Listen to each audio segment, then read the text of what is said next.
लक़द कान लकुम फ़ी रसूलिल्लाहि उस्वतुन हसनतुन लिमन कान यरजुल्लाह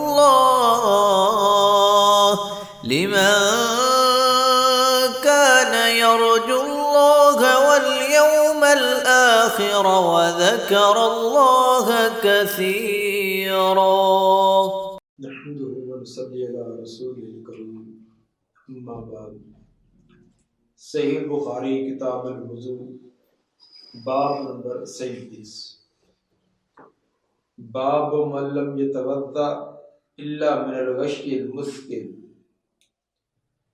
बाब है जो इस बात का कायल है कि वुज़ू सख्त किस्म की बेहोशी हो, सकील किस्म की बेहोशी हो तो तब वुज़ू लाज़िम आएगा। गुज़श्ता बाब में इमाम बुखारी रहमतुल्लाह ने नवाक़िज़े वुज़ू में से नींद को भी बयान किया था कि नींद भी नवाक़िज़े वुज़ू है। नींद बज़ाते खुद नवाक़िज़े वुज़ू नहीं बल्कि मुज़िन्ना नवाक़िज़े वुज़ू है। इस जगह गशी का बयान किया कि गशी भी नवाक़िज़े वुज़ू है, लेकिन जिस तरह हर नींद नवाक़िज़े वुज़ू नहीं बल्कि वो नींद जो सकील किस्म की हो वो नवाक़िज़े वुज़ू में शामिल होती है, इसी तरह गशी भी हर किस्म की गशी वो वुज़ू को तोड़ने वाली नहीं बल्कि जो सकील किस्म की हो वो नवाक़िज़े वुज़ू में से है। इमाम बुखारी रहमतुल्लाह दो किस्म का जो इफरात और तफरीत है उसका रद्द करना चाहते हैं। बाज़ के नज़दीक तो मामूली किस्म की गशी और बेहोशी भी तारी हो जाए तब भी वुज़ू बातिल हो जाता है, और बाज़ के नज़दीक इतनी भी गहरी किस्म की सख्त किस्म की बेहोशी और गशी आ जाए तो वुज़ू तब भी नहीं टूटता, और ये इफरात और तफरीत है। इमाम बुखारी रहमतुल्लाह मुतवस्सित रास्ता इख्तियार करके अल मुश्किल की कैद लगाई कि मामूली किस्म की बेहोशी ये नवाक़िज़े वुज़ू नहीं, और ये बात भी नहीं कि इंसान को होश और हवास ही ना रहे और लंबी देर तक बेहोश रहे और फिर कहीं उसका वुज़ू भी बाकी है, तो ये दोनों बातें दुरुस्त नहीं है। जिस तरह नींद गहरी हो तो इंसान को ये इल्म नहीं होता कि उससे कोई ऐसी चीज़ खारिज हुई है जो नवाक़िज़े वुज़ू होती है, तो गशी के अंदर भी ये चीज़ होती है। जब बेहोश है आदमी उसको कोई इल्म नहीं, उसके जिस्म से कोई हवा वगैरह का खुरूज हो चुका है ये नहीं, तो जिस तरह नींद नवाक़िज़े वुज़ू है लेकिन नींद जो गहरी हो, इसी तरह गशी भी जो गशी मुश्किल किस्म की है वो भी मुज़िन्ना नवाक़िज़े वुज़ू में शामिल है। इस सिलसिला में इमाम बुखारी रहमतुल्लाह हदीस नंबर 184 लाए हैं। काला हद्दसना इस्माइल काला हद्दसनी मालिकुन अन हिशाम इब्न उर्वा अन इमरातिही फातिमा अन जद्दतिहा अस्मा बिन्त अबी बकर अन्ना कालत अतैतु आयशा ज़ौजन नबी सल्लल्लाहु अलैहि वसल्लम। हज़रत अस्मा बिन्त अबी बकर फरमाती हैं, अस्मा फरमाती है कि मैं हज़रत आयशा रज़ियल्लाहु तआला अन्हा के पास आई, कब हीन खासफत शम्स, जब सूरज को ग्रहण हो चुका था। खुसूफ शम्स सूरज की रोशनी का मांद पड़ जाना या बिल्कुल रोशनी का खत्म हो जाना।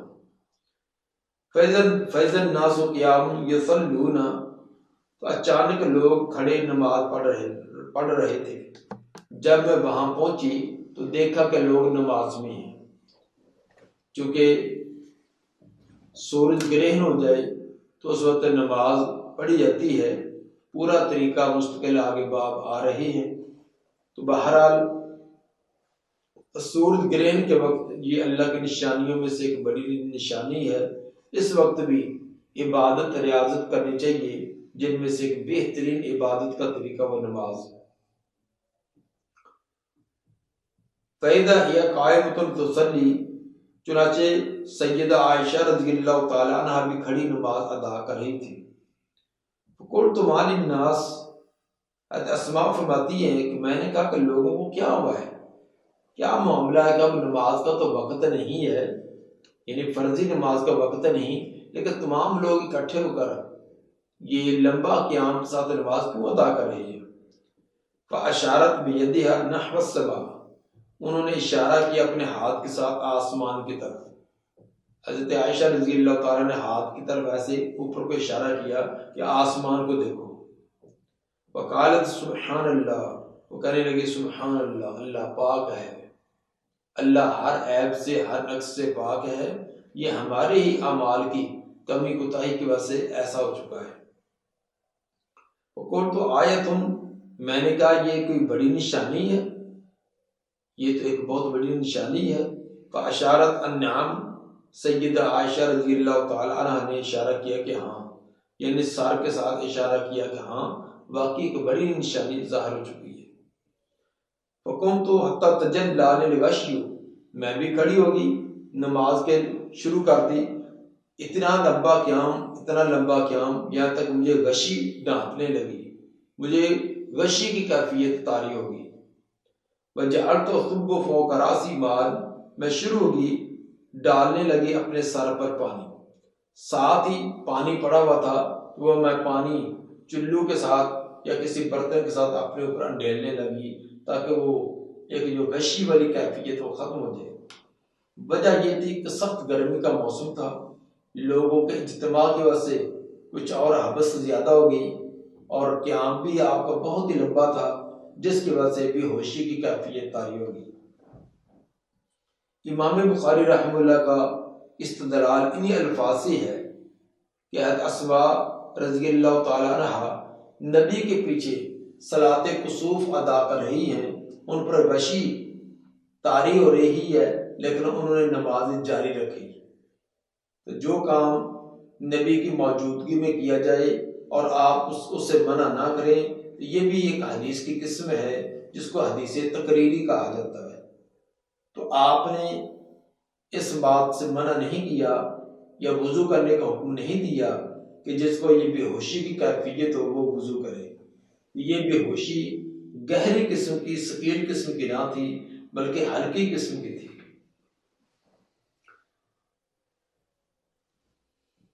फलम्मन सरफ रसूलुल्लाह सल्लल्लाहु अलैहि वसल्लम, जब रसूलुल्लाह सल्लल्लाहु अलैहि वसल्लम ने नमाज से सलाम फेरा, हामिदल्लाह व अस्ना अलैहि, अल्लाह की हमद बयान की और उसकी तारीफ की, यानी खुतबा आपने पढ़ा। सुम्मा काला, पे फरमाया, मा मिन शैइन कुन्तु लम अराहु, नहीं थी कोई शय जिसको पहले मैंने ना देखा था, इल्ला कद रअयतु फी मकामी हाजा, मगर मैंने वो देख लिया अपनी इस जगह। जो चीज़ें पहले अल्लाह ने मुझे नहीं दिखलाई थी वो अभी मुझे इस जगह खड़े खड़े दिखला दी। अत्तल जन्नत व नार, यहाँ तक जन्नत और जहन्नम को भी मुझे दिखला दिया। वलक़द ऊहिया इलैया अन्नकुम तुफ़्तनून फ़िल क़ुबूर, और मेरी तरफ वही की गई है बेशक तुम्हें आजमाया जाए कि कब्रों के अंदर मिसला और करीबन मिन फितरत दज्जाल, फितरत दज्जाल के फितने के करीब करीब कब्रों के अंदर तुम्हारी आजमाइश ऐसे होगी जिस तरह के दज्जाल का फितना है, उसी तरह तुम्हारी ये आजमाइश होगी। लफ्ज मिस्र था या करीब, इसके करीब करीब और लफ्ज बोला।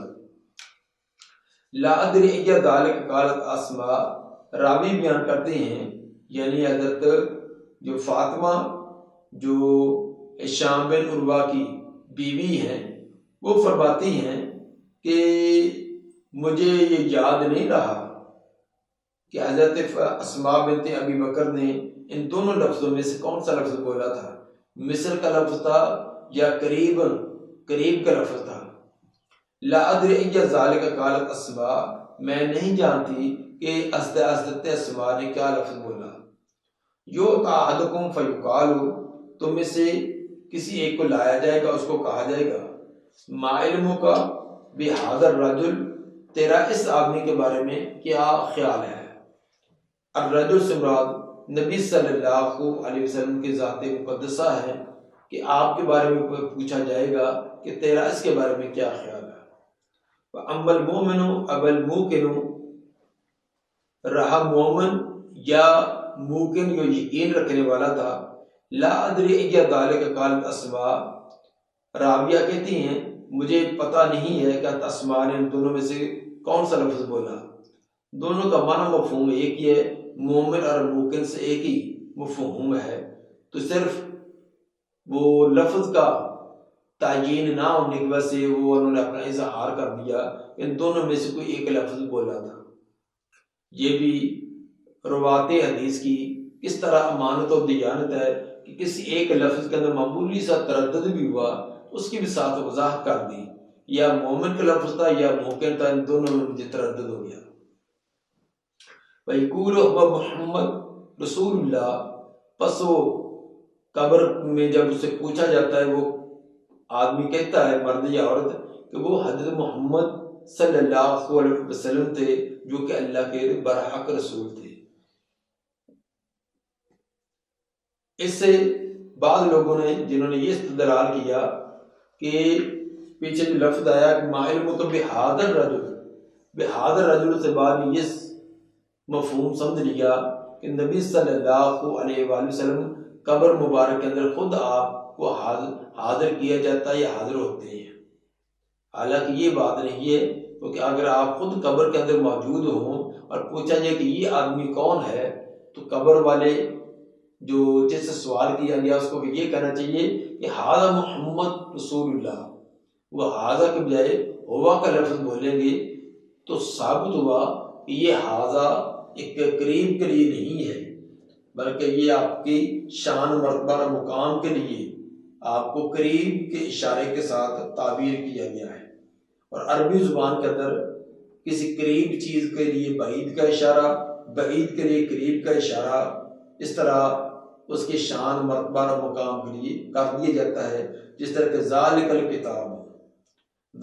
किताब ला रैब फी, हालांकि ज़ालिका का इसम इशारा ये बईद का है, जबकि तर्जुमा इसका ये किया जाता है कि ये किताब, तो ज़ालिका का इसम इशारा है वज़ाहत के एतबार से तो बईद के लिए है, लेकिन इस्तेमाल करीब के लिए है। ये किताबुल्लाह की शान मर्तबा और मुकाम की रिफत के लिए ऐसे किया गया है। और इस जगह भी ऐसे ही है, तो वो जो जवाब देने वाला जो मोमिन है और मुवाहिद है, यकीन रखने वाला, वो कहेगा ओ मोहम्मद रसूलुल्लाह, कि वो जो हमारे अंदर अल्लाह के पैगामात पहुंचाने वाली हस्ती भेजी गई थी, वो हजरत मोहम्मद सल्लल्लाहु अलैहि वसल्लम की ज़ात मुक़द्दसा थी। आगे वजाहत करेगा जाना बिल बय्यिनात वल हुदा, वो हमारे पास बय्यिना दलीलें और हिदायत लेकर आए। अजबना व आमन्ना व तबअना, तो हमने उसकी इजाबत की, उसकी बातों को तस्लीम किया, कबूल किया, ईमान लाए और उनकी पैरवी भी की। युकालु नम सालिहा, तो उसको कहा जाता है अब आप सो जाएं बड़े आराम और सुकून के साथ। आपने ठीक जवाब दिए, आप कामयाब हैं, इसलिए अमन सुकून से सो जाएं। फ़क़द अलिमना इन कुंता लमुमिनन, तहकीक हम जानते थे कि बेशक आप ईमान वाले हैं। इन कुंता इन मुखफ़फ़ा मिनल मुशक्कला, अस्मिता इन्ना का, क्योंकि इन असमें इन्ना था, जब इन्ना आएगा मुशद्दद तशदीद के साथ तो ये हरूफ मुशब्बह बिल फ़िल में से होगा। जब हरूफ मुशब्बह बिल फ़िल में से है, फिर इसका इसम भी होना चाहिए, तो इसलिए फिर इन्ना का कुंता, ये काज भी इसका अंदर इसका इसम होगा। बेशक तू था लमुमिनन, ईमान लाने वाला, हमें भी तेरी शक्ल, हैत और कैफियत से मालूम होता था कि आप वाकई मोमिन हैं और कामयाब होने वाले हैं। अम्मल मुनाफिक अवल मुर्ताब, रहा मुनाफिक या तरद्दुद और शक में जो पड़ा हुआ था, वो ला अदरी अय्या ज़ालिका कालत अस्मा, राविया फरमाती को मुझे याद नहीं है इन दोनों लफ्ज़ों में से सैयदा अस्मा रज़ियल्लाहु ताला अन्हा ने कौन सा लफ्ज़ इस्तेमाल किया। माना दोनों का एक ही है, मुनाफिक या मुर्ताब। जो मुनाफिक होता है वो भी तरद्दुद और शक में रहता है, और जो तरद्दुद और शक में रहे, हक के बारे में नबी के बारे में, कुरान के बारे में जिसको तरद्दुद शक रहे तो मुनाफिक ही हो। फयकूल, वो कहता है कि ला अदरी, मैं नहीं जानता, मैं उस हस्ती के बारे में कुछ नहीं जानता।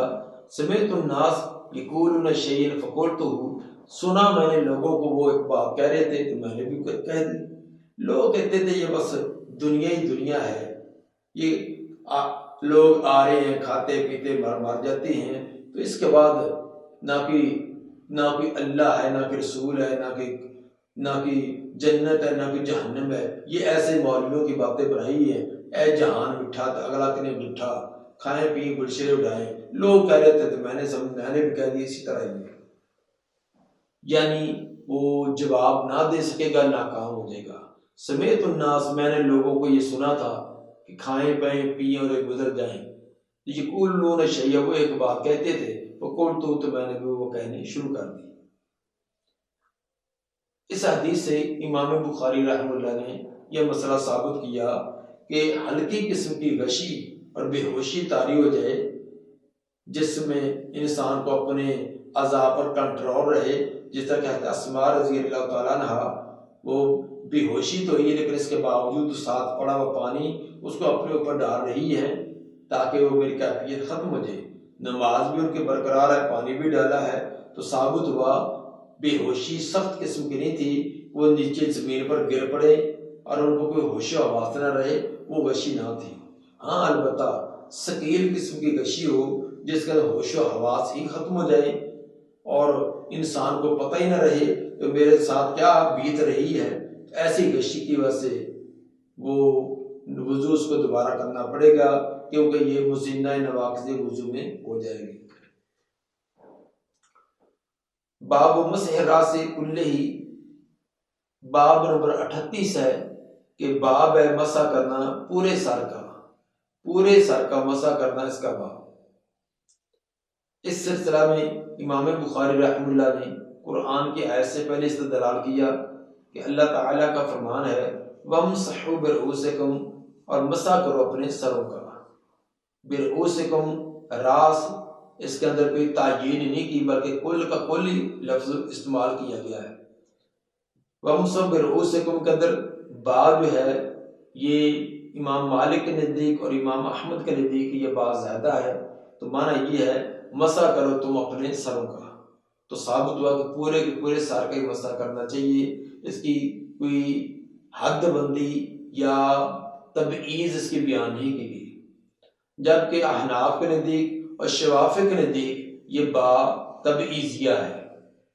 बा तबईज़िया हो तो उस वक्त ये माना बनेगा कि सरों के सर मसा करो तो तुम अपने सर के बाद हिस्से का। अब बाज कितना है, फिर इसके अंदर अहनाफ और शवाफी का इख्तलाफ हो गया।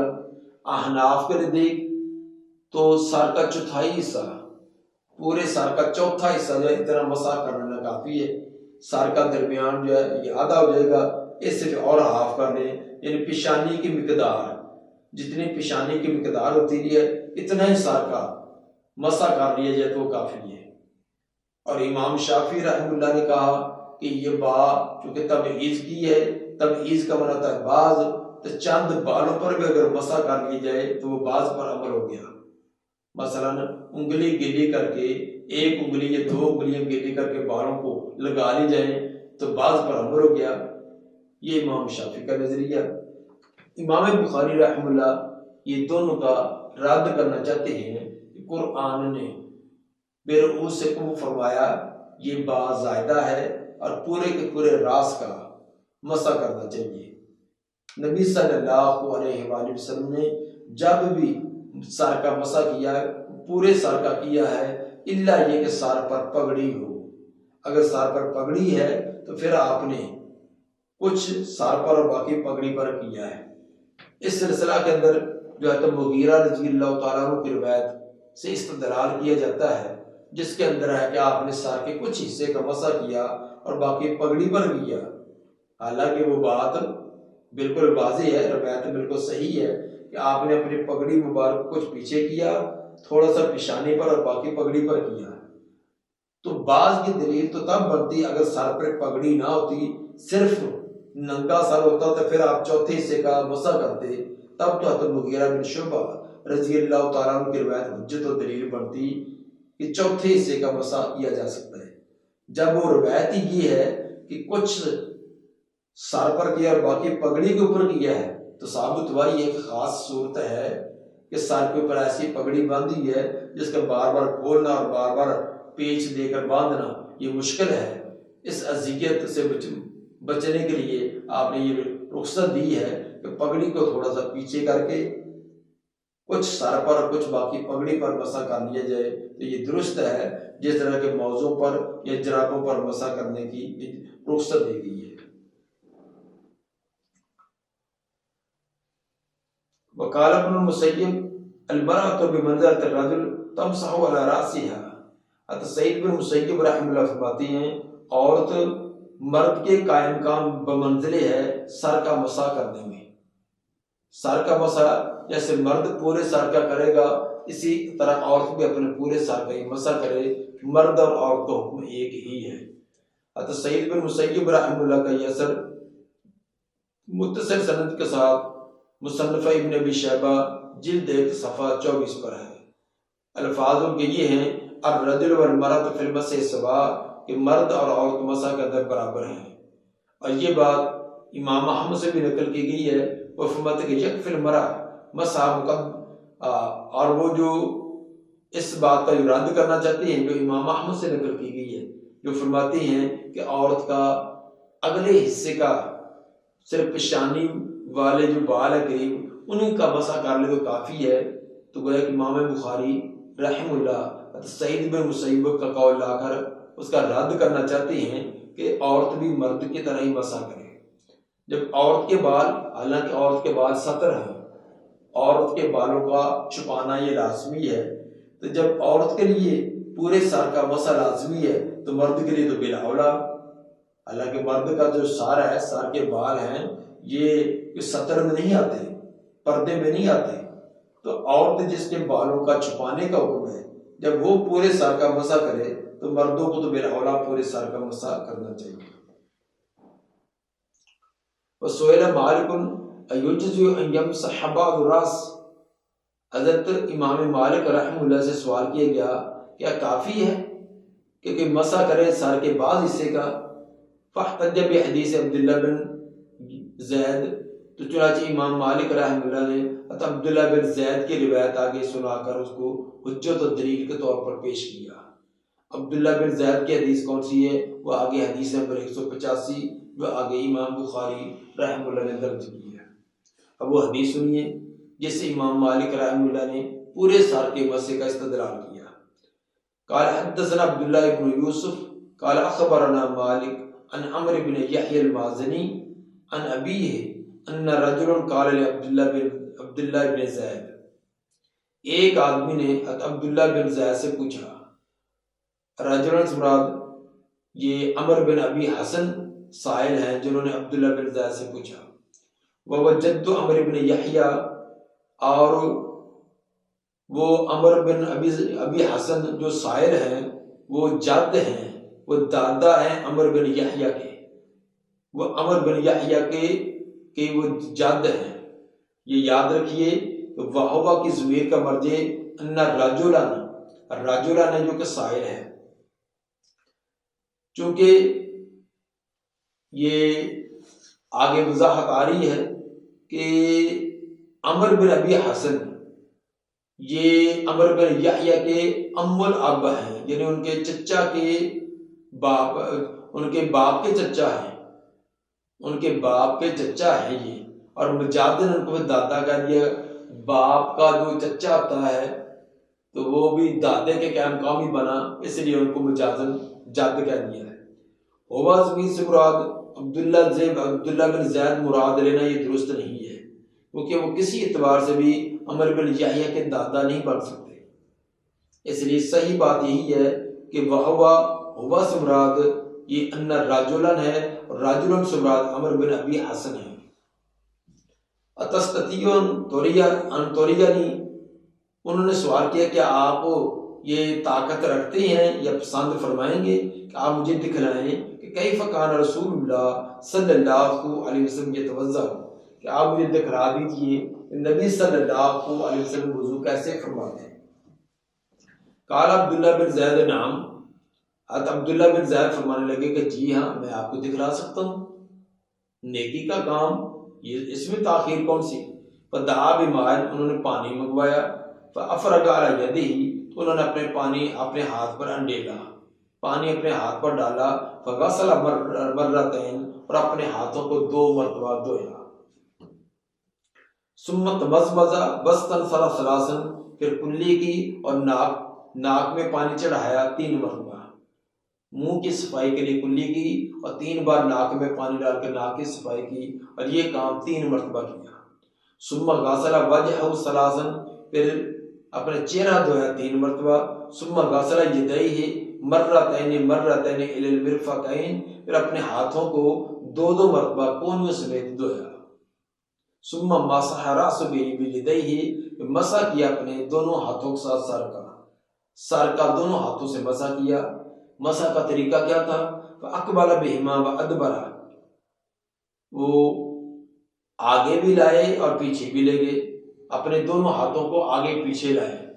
तो ये बात साफ ज़ाहिर है कि आगे वजाहत कर दी, तो पहले आगे से पीछे ले जाया जाता है, फिर पीछे से आगे। बादा भी मुकद्दम रास ही, आगे पीछे लाने का अंदाज क्या था कि शुरू किया सर के अगले हिस्से से मसा शुरू किया। सुम्मा ज़हबा बिहिमा इला कफ़ाह, फिर दोनों हाथों को पीछे गुद्दी तक लेंगे। सुम्मा रद्दहुमा, फिर उनको लुटाया, उन दोनों हाथों को लुटाया। इलल मकानिल लज़ी, उस जगह अल्लज़ी बादा मिन्हु, जहाँ से इब्तिदा की थी, गुद्दी तक ले गए। फिर हाथों को फिर वहां जहाँ से शुरू किया था वहां वापस लाए। सुम्मा गासला रिजलैहि, फिर अपने पांव को धोया। इस हदीस से इमाम बुखारी रहमतुल्लाह ने ये साबित किया, और इमाम मालिक रहमतुल्लाह ने भी इस हदीस से ये साबित किया कि पूरे के पूरे सर का मसा किया जाए, क्योंकि यहाँ अब्दुल्ला बिन ज़ैद रज़ियल्लाहु ताला अन्हु ने जो वुजू करके दिखलाया है, उसके अंदर ये बयान किया कि नबी सल्लल्लाहु अलैहि वसल्लम का जो तरीका था वो ये था कि आप हाथों को आगे पेशानी से लेकर पीछे गुद्दी तक ले जाते, गुद्दी से फिर पीछे वापस लाते, गोया कि पूरे सर का मसा, पेशानी के बालों से लेकर गुद्दी तक हाथों को ले जाना, गुद्दी से फिर वापस पेशानी के बालों तक लाना, ये कुल सर, पूरे के पूरे सर का मसा है। तो साबित हुआ कि सर का मसा पूरे के पूरे का करना चाहिए, ना कि चौथाई का या चंद बालों का। इस हदीस से एक और मसला भी साबित हुआ कि आज़ा के धोने की तादाद, क्योंकि पहले बयान हो चुका है कि 1-1 मरतबा, 2-2 मरतबा, 3-3 मरतबा जो मगसूला अज़ा है उनको धोया जा सकता है, लेकिन इसके अंदर बाज को 2 मरतबा और बाज को 3 मरतबा अगर धो लिया जाए, इसमें भी कोई हर्ज नहीं। मसलन बाज अज़ा को 2 मरतबा धोया है, जिस तरह इसमें बाजू के 2 मरतबा धोने का तज़किरा है, जबकि चेहरा 3 मरतबा धोने का तज़किरा है, कुल्ली करना, नाक में पानी डालने में 3 मरतबा का तज़किरा है। तो साबित हुआ कि 1-1 मरतबा, 2-2 मरतबा, 3-3 मरतबा, अगर तमाम की रूटीन एक अंदाज में रखी जाए वो भी ठीक है। अगर बाज को 1 मरतबा धो लिया जाए, बाज को 2 मरतबा, या बाज को 2 मरतबा, बाज को 3 मरतबा, तो ये वुजू ये का तरीका ये भी दुरुस्त है। ये रवायत इमाम बुखारी रहमतुल्लाह 6 मरतबा लाए हैं। हदीस एक तो हदीस नंबर ये 185 है, आगे हदीस नंबर 186 में भी, और हदीस नंबर 191 में, हदीस नंबर 192, 197 और 199 में भी लाई है। साबित से ये किया कि सर का मसा कुल सर का, पूरे के पूरे सर का होना चाहिए, ना कि बाज सर का। दुआ है कि अल्लाह ताला नबी सल्लल्लाहु अलैहि वसल्लम के तरीके के मुताबिक वुजू करके ठीक तरीके से हमें नमाज पढ़ने की तौफीक अता फरमाए।